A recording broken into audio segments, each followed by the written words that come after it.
Hello friends. The recent developments in Karnataka regarding the hijab ban and manufactured saffron shawl controversy has brought into discussion the most important part of our constitution, part 3 of our constitution, that is the fundamental rights.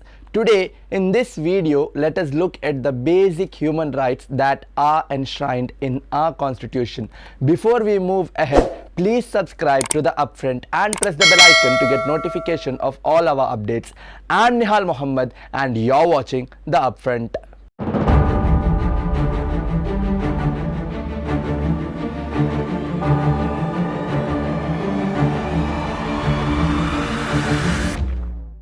What are human rights? If you ask me, I would say human rights are not something which can be defined by keeping certain boundaries. Human rights is a field with very wide scope. Human rights are those which are not guaranteed to man by anyone, but these rights are guaranteed by nature or God to a human as soon as he is born. These are not rights which have been guaranteed by any law or document, but are rights guaranteed by God himself. This is not the first time that we speak about human rights in our channel.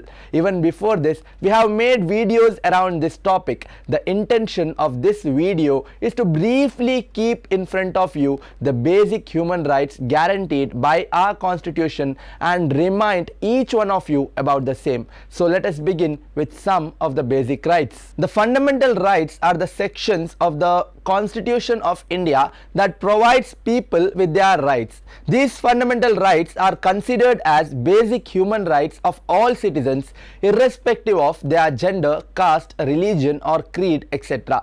These sections are the vital element of the Constitution, which was developed between 1947 and 1949 by the Constitution of India. Right to equality, right to freedom, right against exploitation, right to freedom of religion, cultural and educational rights, and right to constitutional remedies are the major rights guaranteed under our constitution. Apart from this, rights such as right to education, right to privacy have also been identified as fundamental rights by the Supreme Court of India. Let us speak in detail about some of these rights.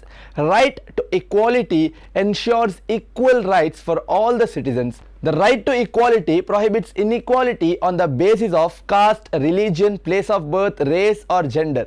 It also ensures equality of opportunity in matters of public employment and prevents the state from discriminating against anyone in matters of employment on the grounds only of religion, race, caste, sex, descent, place of birth, place of residence or any of them. This is one of the most basic rights which has been denied to man from time to time, but the Constitution of India has guaranteed this right to everyone.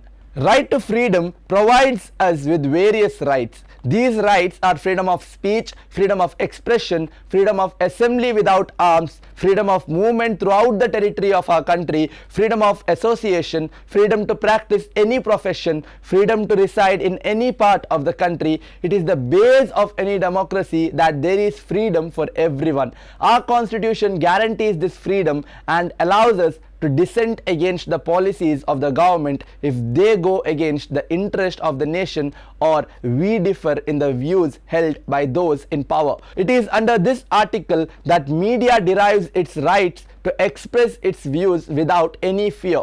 This article allows the media to be the fourth pillar of democracy. Right to freedom of religion guarantees religious freedom and ensures secular fabric of India. The Constitution says that the government should treat all religions equally and impartially and that no state has an official religion. It also guarantees all people the freedom of conscience and the right to preach, practice and propagate any religion of their choice. The secularism in India is very different from that of secularism in other countries like France. In India, secularism means that the government will treat all religions equally, and not that the government will not interfere in religion or religious matters. In India, religion is something which can be practiced both in public and private unless any public order problem arises. Any court in India cannot pass an order or judgment against any religious texts